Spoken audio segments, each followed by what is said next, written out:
BSc second year Hindi medium.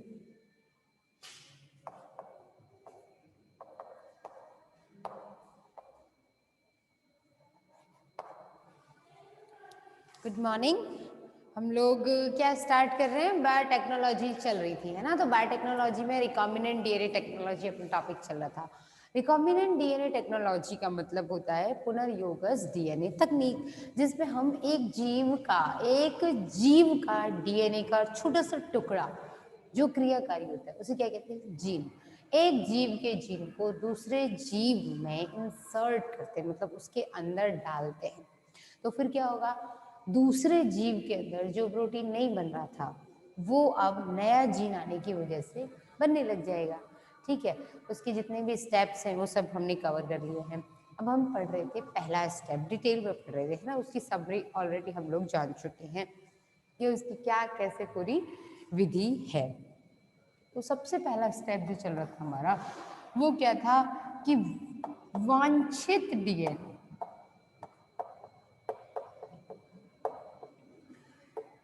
का पृथक्करण और शोधन। देखो भाई, क्योंकि हमने पहले पॉइंट में क्या होता है, चयन, यानी कि सेलेक्ट करना है कहाँ से कैसे जीव में से वो प्रोटीन हमें चाहिए। तो उस पहले जीव का पता लगाएंगे कि किस जीव में ये मिलेगा। उसके बाद हम लोग ये देखते हैं कि जिस जीव में प्रोटीन मिलेगा या ये प्रोटीन बन रहा है तो किस जीन की वजह से बन रहा है, कौन से जीव में वांछित प्रोटीन बनाने वाला जीन है, वो वांछित जीन हो जाएगा। अब हमें देखना है वो वांछित जीन हम निकालेंगे कैसे। निकालने के लिए हम लोग क्या करते हैं, रासायनिक कैंची या रासायनिक चाकू की मदद लेते हैं। रासायनिक चाकू या कैंची जो होती है उसका नाम क्या है, restriction endonuclease enzyme. Restriction endonuclease enzyme कहाँ पर कट करता है ये हमें पता है, डीएनए का वो सेगमेंट, जैसे ये पूरा डीएनए है, ठीक है ना, तो इसमें केवल ये वाला हिस्सा है, ठीक है, जो हमारा वांछित डीएनए है। लेकिन इसके दोनों साइड में क्या होगा, स्पेशल तरीके का एक सीक्वेंस होगा और उस सीक्वेंस को हम लोग क्या कहेंगे, पैलिंड्रोमिक सीक्वेंस। क्या कहेंगे, पैलिंड्रोमिक डीएनए। पैलिंड्रोमिक डीएनए का मतलब ये होता है जिसमें 5 से 3 और 3 से 5 होती दिशा वैसे ये है, 3 से 5 इधर और फिर 3 से 5 इधर। ये जो सीक्वेंस होगा वो उल्टा सीधा एक ही जैसा होगा। एक ही जैसे का मतलब हम लोगों ने पढ़ा था ना कल, मान लीजिए यहाँ पे लिखा है GCATGC, तो उल्टा पे क्या हो जाएगा, GCA, यहाँ ए हो जाएगा, ATGC हो गया ना, इधर इधर बराबर, ठीक है। फिर इसी जगह पर यहाँ पर ऐसे कट लगाएगा और यहाँ पर भी इस तरीके से कट लगा देगा, कट लगा दिया। या हो सकता है वो इस तरीके से कट लगाए, है ना, तो उस कंडीशन में क्या हो जाएगा, कोई एक हिस्सा हमारे पास बचा हुआ रह जाएगा, ठीक है ना। वो ऐसे कट लगाएगा, ऐसे कट लगाएगा तो उस कंडीशन में क्या होगा, यहाँ से तो ये वाला हिस्सा बचा रह गया, तो यहाँ से ये वाला हिस्सा बचा रहेगा और ये वाला जो डीएनए जो चाहिए था वो सुरक्षित रहेगा, ठीक है। तो रेस्ट्रिक्शन एंडोन्यूक्लियस एंजाइम, हर एंजाइम का अपना एक विशेष स्थल होता है जहाँ पर वो काटता है, ठीक है ना, उसे क्या बोलते हैं, उसका पहचान स्थल। क्या बोलेंगे, पहचान, आइडेंटिफिकेशन साइट, ठीक है। जब आइडेंटिफिकेशन साइट की बात करें, अब इसमें क्या होगा, ये डीएनए अलग अलग होता है ना हर किसी में, जैसे कि हमने पढ़ा कौन कौन से होते हैं, इको आरआई, इको मतलब इकोलाई में से निकाला गया था, है ना, इको आर आई, है ना। अब ये डिपेंड करता है, फर्स्ट है, सेकंड है, स्ट्रेन है, जैसे हमने पढ़ा था हीमोफिलस, है ना, सेकंड, ठीक है। इसके अलावा और भी होते हैं, जैसे रेस्ट्रिक्शन एंडोन्यूक्लियस एंजाइम जो सबसे पहले ढूंढा गया था ना, वो हिंड सेकेंड था, हिंड सेकेंड। अब हिंड सेकेंड का मतलब क्या होता है, देखो सबसे पहला, देखो इसको क्लियरली बताता है आपको कि सबसे पहला जो रेस्ट्रिक्शन एंजाइम ढूंढा गया था, है ना, एक तो क्या था, हीमोफिलस एजिप्टाइडिस, उसके अलावा हिंड सेकेंड, ये आपके एनसीईआरटी में लिखा हुआ है, ठीक है ना। हिंड सेकेंड का मतलब क्या होता है, हीमोफिलस इन्फ्लुएंजी, ठीक है।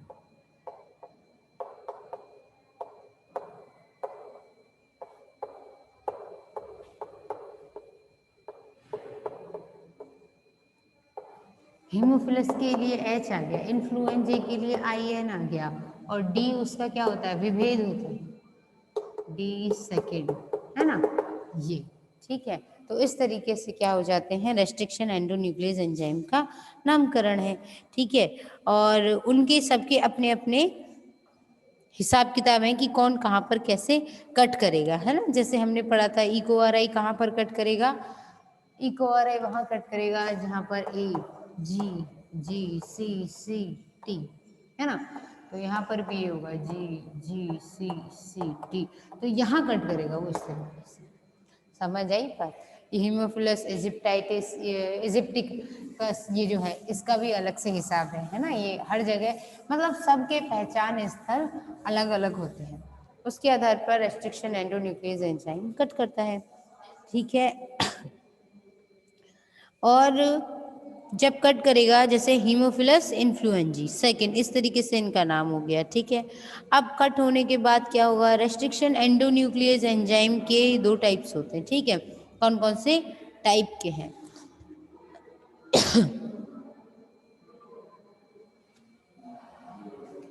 अच्छा, एक बात और, डीएनए के खंड के इस प्रकार से संकुचन स्थल की पहचान जो है ना वो कभी भी प्रभावित नहीं होती है। मतलब डीएनए चाहे सिकुड़ा हुआ हो, कट गया हो या बिल्कुल कंप्रेस्ड हो, उसे कोई दिक्कत नहीं है। रेस्ट्रिक्शन एंडोन्यूक्लियस एंजाइम जहाँ से भी उसे कट लगाना है वो वहीं पर जाके कट लगा देगा, क्योंकि आपको पता है कि डीएनए नॉर्मली कंडीशन में फैला हुआ तो होता नहीं है ना। ये तो हम बनाते हैं भाई, डीएनए तो इस कंडीशन में होता है, डीएनए फिर इसके ऊपर लग गया, इसे क्या बोलते हैं, न्यूक्लियस ऑफ मॉडल, फिर आ गया यहाँ, तो इसकी तो कंडीशन ये है ना। तो अब मान लो यहाँ से कट करना है तो वो यहाँ अंदर जाके यहाँ से भी कट कर देगा उसको, ठीक है। कट करने पे उसको कोई वो नहीं है कि डीएनए अगर कॉन्स्ट्रिक्ट कंडीशन में संकुचित है तो प्रभावित होगा, नहीं, उसे तो काटना है वो काट देगा। और रेस्ट्रिक्शन एंडोन्यूक्लियस एंजाइम, ठीक है। अब इसके फिर टाइप्स हो जाते हैं ना कि रेस्ट्रिक्शन एंडोन्यूक्लियस एंजाइम जो है ना, अंतर क्या क्या हो जाता है, देखो। एंडोन्यूक्लियस और मिथाइलेज दो तरीके के हैं। जैसे सजीवों में तीन तरीके के रेस्ट्रिक्शन एंजाइम पाए जाते हैं, R first, R second, R third, ठीक है ना। पहले जो दो हैं फर्स्ट एंड सेकेंड, वो क्या करते हैं, जटिल और लंबी अमीनो अम्लों की श्रृंखला से बने हुए हैं, ठीक है। जैसे एंडोन्यूक्लियस और मिथाइलेज दोनों ही तरीके की क्या होती है, इनमें एक्टिविटी पाई जाती है, ठीक है। टाइप 1 की बात करें तो टाइप 1 क्या करेगा, एंडोन्यूक्लियस एंजाइमों में रिकॉग्नाइजेशन सीक्वेंस यानी कि पहचान स्थल जो 15 बेस पेयर लंबाई वाला होना चाहिए तब वो काम करेगा। जैसे उसमें TCA जरूर होना चाहिए 5वें छोर पर, ठीक है। और टाइप सेकंड जो होता है वो कहाँ पर जाकर के काटेगा, एकदम अंदर पास जाकर के बिल्कुल, और जो फर्स्ट वाले हैं वो दूर से काट देंगे, ठीक है ना। अभी तक लगभग 350 से भी ज़्यादा जो है वो खोज हो चुकी हैं, जिसमें टाइप सेकंड वाले मिले हैं, फर्स्ट वाले कम मिले हैं, ठीक है। जैसे दूसरी चीज़, इस काम के लिए इन्हें Mg+2 की भी ज़रूरत होती है, ठीक है ना। सबसे पहला जो एंजाइम ढूंढा गया था टाइप सेकंड वाला था हिंड सेकंड, 1970 में जिसे आइसोलेट किया गया था, अलग करके देखा गया था, ठीक है ना। जैसे हमने कल पढ़ा था ना कि पहला रेस्ट्रिक्शन एंडोन्यूक्लियस एंजाइम जो मिला था 1970 में, किसने ढूंढा था, आर्बर और आर्बर स्मिथ नाथान्स, है ना, तीन थे एक्चुअली साइंटिस्ट। देखो शोधन के लिए हमें क्या चाहिए, restriction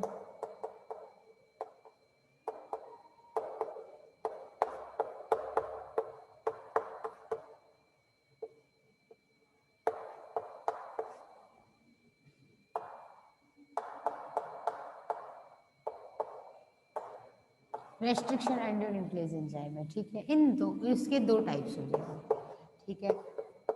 type first and type second, ठीक है। मिलते कौन से, ज्यादातर लगभग ना 350 तो सेकेंड टाइप के मिल चुके हैं, ठीक है। और इसके अलावा उनको रेस्ट्रिक्शन एंडोन्यूक्लियस एंजाइम जो सजीवों में मुख्य रूप से मिलते हैं ना, सभी सजीवों में कौन कौन से मिलते हैं, तीन टाइप, तीन कंडीशंस में, R first, R second and R third, ठीक है। तो इसकी आगे बात करें, टाइप 1 में ये दोनों इस तरीके से रहते हैं, और टाइप सेकेंड, है ना, फर्स्ट एंड सेकंड जो है ना वो क्या करते हैं, लंबी अमीनो अम्लों की श्रृंखला से बने हुए हैं। टाइप थर्ड जो है वो छोटी से बना हुआ है, ठीक है ना। अब अगर हम बात करें कि रिकॉग्नाइजेशन के आधार पे, यानी पहचान स्थल के आधार पे, देखो ये तो है उपस्थिति के आधार पे, यानी ये जो बनाए गए हैं ना ये अमीनो अम्लों के हिसाब से बनाए गए कि ये दोनों तो लंबे हैं, लंबी अमीनो अम्लों की श्रृंखला है उससे बने हैं, लंबी श्रृंखला से, और ये जो है वो छोटी श्रृंखला से बना है, ठीक है, ज्यादा लंबी नहीं है, इसमें अमीनो अम्लों की श्रृंखला। लेकिन ये जो बनाए हैं ये किसके आधार पर विभाजन किया गया है, अभिज्ञान स्थल के आधार पर। अभिज्ञान स्थल का मतलब होता है पहचान, ठीक है। कभी कभी जब हिंदी ज्यादा समझ में नहीं आ रही तो अपन दूसरा अल्टरनेट ले लेते हैं उसका। अभिज्ञान के बजाय आप कह सकते हैं कि पहचान स्थल, ठीक है। अब बात करें type first and type second की, ठीक है। तो type first and type second का मतलब ये हो गया कि टाइप वन जो होता है ना उसके अंदर 15 बेस पेयर लंबाई के होते हैं अभिज्ञान क्रम, यानी ये वहीं पर जाके कट करेगा, वहीं पर जाके कट लगाना शुरू करेगा जहां पर 15 बेस पेयर बीपी मतलब बेस पेयर मतलब न्यूक्लियोटाइड मतलब नाइट्रोजनी क्षारों का युग्म जो होता है। जैसे अगर ए लिखा है तो उसके सामने कौन होगा, टी होगा, तो ये अपने आप में एक युग्म बनेगा ना उसका, इस तरीके से। तो इस तरीके से 15 जोड़े होने चाहिए, 1 2 3 4 ऐसे। और जहां मुख्य डीएनए है वहां से लगभग 1000 किलोमीटर नहीं, 1000 न्यूक्लियोटाइड की दूरी पर होना चाहिए। 15 बेस पेयर वाला जो स्थान होगा है ना, 15 बेस पेयर न्यूक्लियोटाइड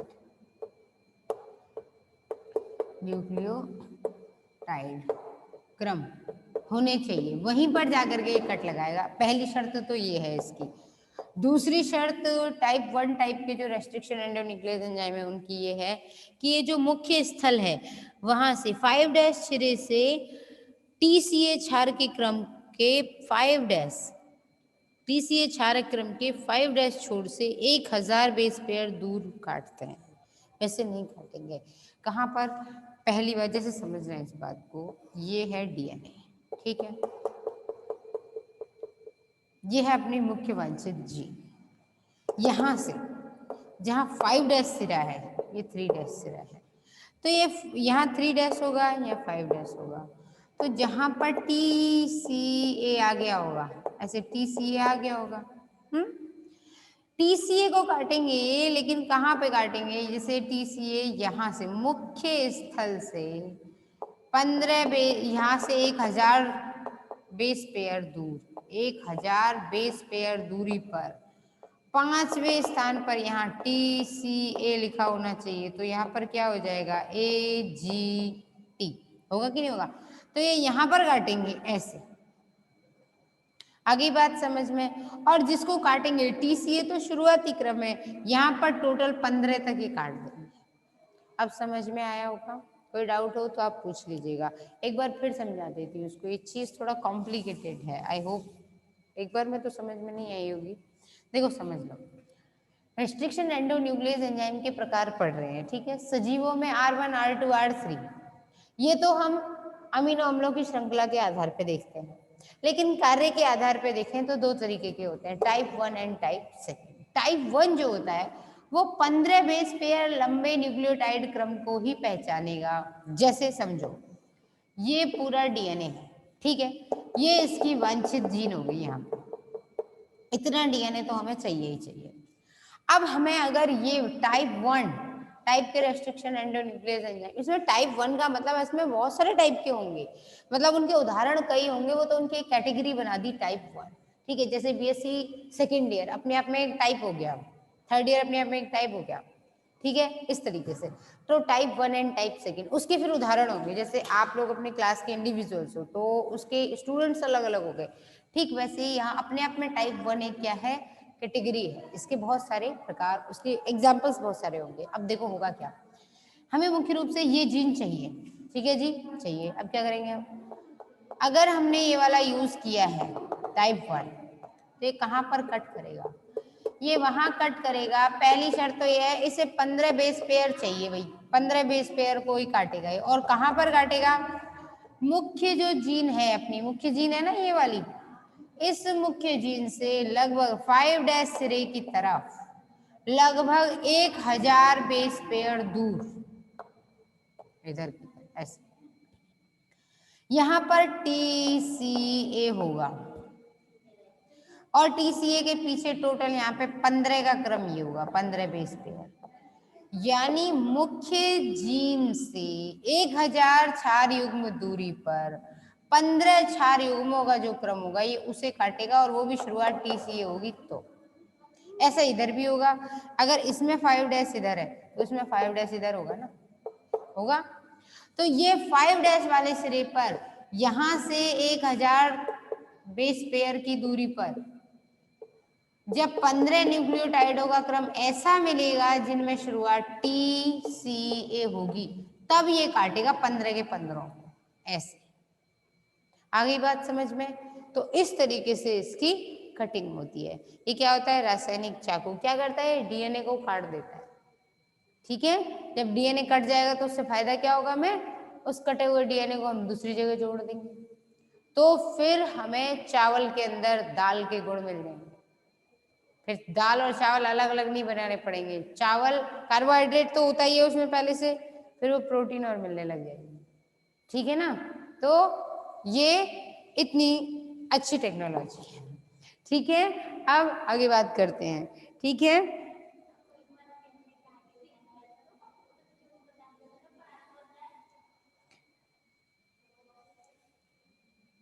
उसके बाद आगे क्या होगा इसमें? तो रेस्ट्रिक्शन एंडोन्यूक्लियस एंजाइम के ये टाइप्स हैं। ठीक है, सेकंड टाइप जो होता है उसमें क्या होता है? अभिज्ञान क्रम के भीतर एकदम इसके पास विदलन करेगा, ये बिल्कुल पास में। ठीक है ना? जैसे ये क्या करेगा? टाइप सेकंड की सबसे खास बात ये होती है कि इसको तो इतनी दूर जाकर के काटना है। इसका मतलब ये DNA हमें जो चाहिए, इसके साथ साथ ये वाला भी तो आ गया भाई, ये तो यहाँ पे कट करेगा, तो ये वाला DNA तो इसके साथ में फालतू में मर्ज हो रहा है ना। तो इसके बजाय टाइप सेकंड ज़्यादा यूज़ किया जाता है, इसी पर सबसे ज़्यादा रिसर्च होती है। ठीक है, तो रिसर्च पे इसी पर सबसे ज़्यादा होगी, तो उसके हिसाब से अब क्या होगा इसमें? 350 टाइप के तो ढूंढे जा चुके हैं। ठीक है, और जब 350 न्यूक्लियोटाइड ढूंढे जा चुके हैं तो फिर ये आगे क्या होगा इसमें? लगभग 100 से ज्यादा को प्रयोग भी किया जा चुका है। इतने 350 तो ढूंढ लिए है ना, बाकी के अभी काम करेंगे या नहीं करेंगे वो अभी रिसर्च जारी है इसकी। क्यों? इसका फायदा क्या है? ये बहुत ही नजदीक, जैसे हमें ये मुख्य जीन यहाँ है हमारी,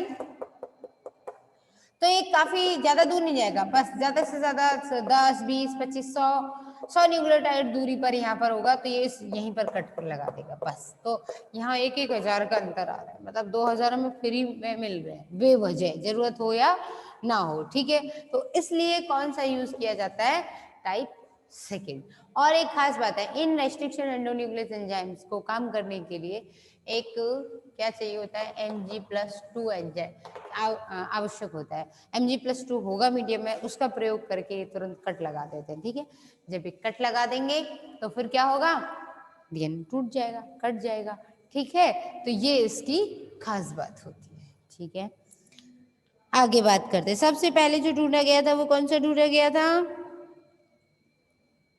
सबसे पहले ढूंढा गया था हिंड सेकेंड, ये याद रख लीजिएगा आप लोग। ठीक है ना? अच्छा, थर्ड टाइप के जो होते हैं ना, उनमें कुछ ये मध्यवर्ती प्रकार के होते हैं, यानी कि DNA अणुओं को पहचानते हैं और पहचान करके उन्हें काट देते हैं। इसमें दोनों ही टाइप के गुण आ जाते हैं, यानी कि कुछ ऐसे हैं जो पास भी काट सकते हैं और दूर भी काट सकते हैं, वो उनका सीक्वेंस मिलना चाहिए, वो ये कंडीशन है उनकी। टाइप थर्ड ऐसा होता है, फिर इसी को, क्योंकि वो थोड़ा टफ पड़ रहा था ना, उसी को फिर बाद में R1, R2, R3 नाम न दे करके उनको टाइप 1, टाइप 2, टाइप 3 ऐसे नाम दे दिए। क्यों?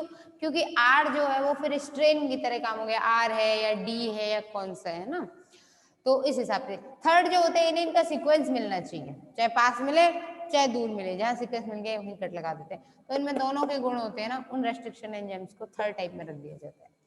ठीक है, सबसे ज्यादा जो समझ में आने वाली चीज थी वो तो ये वाली थी, है ना? 1000 बेस पेयर की दूरी पर काटेगा, किसको काटेगा? 15 बेस पेयर्स को काटेगा। इधर भी ऐसा ही करेगा। ये ज्यादा कोई जरूरी नहीं है 100 भाई, ये बहुत नजदीकी काट देता है, ठीक है ना। और ये इसको तो इसका सीक्वेंस मिलना चाहिए, पास मिला तो भी सही, दूर मिला तो भी सही, काटने से मतलब है उसे तो, ठीक है। अच्छा, फिर इसके बाद क्या होगा, जब काट दिया जाएगा तो डीएनए जो है, ये जो डीएनए के टुकड़े कटते हैं ये दो तरीके के कटते हैं जनरली, ठीक है। इनके सबके अलग अलग हिसाब हैं। जैसे कुछ जो कट लगना चाहिए वो लगना कैसा चाहिए, चिपचिपे सिरे वाला लगना चाहिए, और नहीं है तो कुंठित ब्लंट ब्लंट एंड भी कट हो जाते हैं कभी कभी, इसलिए उन्हें फिर कम यूज किया जाता है। उनमें फिर एक्स्ट्रा लगाने पड़ेंगे हमें, जिससे वो दूसरी जगह जाकर के फिर प्लाज्मिड के साथ चिपक जाए। देखो कैसे समझना है इसको, यानी कि उम्मीद ये की जाती है कि जो दो खंड है ना वो इस तरीके से कटे। देखो ये डीएनए के खंड है, तो हमें यहाँ ये वाला जीन हमें चाहिए, तो उम्मीद ये की जाती है कि ये इस तरीके से काट, ये ऐसे काटे, इसको ऐसे कट होगा तो इसकी कंडीशन ये हो जाएगी कि ये हिस्सा यहाँ बचा रह गया और ये वाला हिस्सा इधर बचा रह गया, ऐसे, ठीक है। तो जब ये कट लगेंगे तो वो तो सही है, क्यों, क्योंकि ये जो एक्स्ट्रा अनपेयर्ड कंडीशन रहेगी अयुग्मित, वो जाकर के फिर वहां लाइगेज एंजाइम की सहायता से किसमें, प्लाज्मिड में जुड़ेगा, तो जुड़ना आसान रहेगा ना। लेकिन कभी कभी ये तो क्या है, ऐसे कट जो लगाते हैं वो तो अच्छे वाले एंजाइम्स होते हैं, जैसे इको आर फर्स्ट है, इको आर फर्स्ट, ठीक है ना। आर फर्स्ट मतलब समझ गए ना आप लोग, ई मतलब इकोलाई से निकाला गया है ना, आर फर्स्ट टाइप का है, स्ट्रेन हो गया आर। इसके अलावा क्या होगा, फर्स्ट टाइप का है, सेकंड टाइप का। तो अभी आपको पढ़ाया था फर्स्ट और सेकंड क्या होते हैं, लंबी अमीनो श्रृंखला वाले होते हैं, खुद ही बहुत लंबे चौड़े होते हैं एंजाइम्स, ठीक है। तो ये लंबी अमीनो श्रृंखला वाले होंगे, अगर ये थर्ड होता तो छोटी वाली होता है ना। अब बात करें, कभी कभी कुछ ऐसे भी एंजाइम्स होते हैं जैसे ALU फर्स्ट। ALU फर्स्ट जो है वो क्या करता है, वो ब्लंट एंड के हिसाब से कट करेगा। ब्लंट एंड के हिसाब से कट करने का मतलब ये होता है रेस्ट्रिक्शन एंडोन्यूक्लियस एंजाइम जो डीएनए को इस तरीके से कट करेगा कि बिल्कुल एग्जैक्ट ऐसे,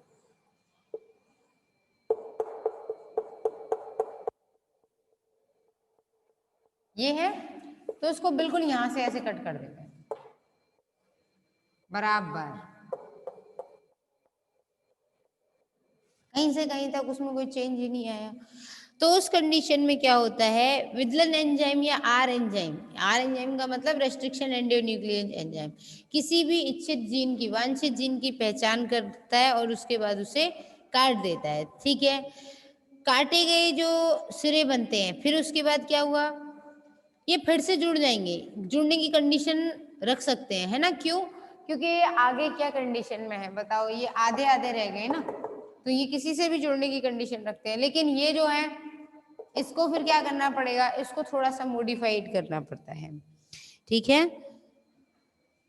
काटे गए डीएनए खंड को दो तरीके से अलग किया जा सकता है, ठीक है। अब इनको क्या किया जाना है, कट किया जाना है। जहां ब्लंट एंड होते हैं ना वो जनरली यूज में नहीं लिए जाते, क्यों, क्योंकि जब ब्लंट एंड हो जाएंगे तो ये जो सिरे हैं वो किसी दूसरे पर जुड़ने के लिए ठीक नहीं होते। भाई ये कहाँ जोड़ेगा बताओ, या तो फिर इसमें आगे आपको ये करना पड़ेगा कि आप अलग से डीएनए के खंड इनमें जुड़वाओ यहाँ पे। अगर आपने यही करना है, इतनी मेहनत करनी, जुड़वाना है, तो आपको फिर बहुत ध्यान से देखना पड़ेगा इसने कहाँ पे कट लगाया, वही आना चाहिए। क्यों, जो यहाँ कट लगाएगा फिर वो प्लाज्मिड में भी वही कट लगाता है, क्योंकि आपको पता होगा जो रेस्ट्रिक्शन एंडोन्यूक्लियस एंजाइम डीएनए में कट लगाता है, यहाँ वांछित जीन में कट लगाता है, वही रेस्ट्रिक्शन एंडोन्यूक्लियस एंजाइम इस यहाँ प्लाज्मिड में कट लगाता है। दोनों के लिए एक ही यूज हो जाता है, इनकी खास बात है।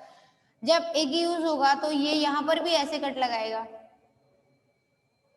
अब ये ऐसे ही, तो अब ये कैसे जुड़ेगा बताओ, ये हिस्सा यहाँ पे ऐसे डायरेक्टली जुड़ नहीं सकता है, क्योंकि ये यहाँ फॉस्फेट बंध बना दे लाइगेज की सहायता से, ऐसा बहुत ही मुश्किल कंडीशंस में होता है ना। ऐसा अभी तक सक्सेसफुल रिजल्ट ये नहीं देता है कई बार, ठीक है ना। तो इस कंडीशन में क्या है, इसको फिर नहीं यूज किया जाता ब्लंट एंड वाले को, ठीक है।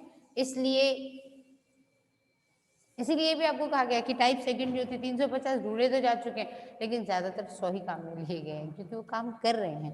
बाकी के जो है या तो उन पर रिसर्च ठीक से हो नहीं पाई है, या फिर उन पर रिसर्च करने के बाद रिजल्ट कुछ ऐसे मिलेगा। ब्लंट बोलते हैं, ब्लंट मतलब कुंद एंड, कुंद मतलब बंद है बिल्कुल, किसी से जुड़ने के लिए तैयार ही नहीं है, तो ऐसे कैसे काम चलेगा, है ना। तो हमें तो वो चाहिए जो जोड़ दे, ठीक है। अब बात करते हैं कि इको आर फर्स्ट के द्वारा जो मिलते हैं एंड, ये मिले ना हमें इस तरीके से। अब आप लोग रिजॉइन कर लीजिए, ठीक है, फिर जेल इलेक्ट्रोफोरेसिस पढ़ेंगे हम लोग।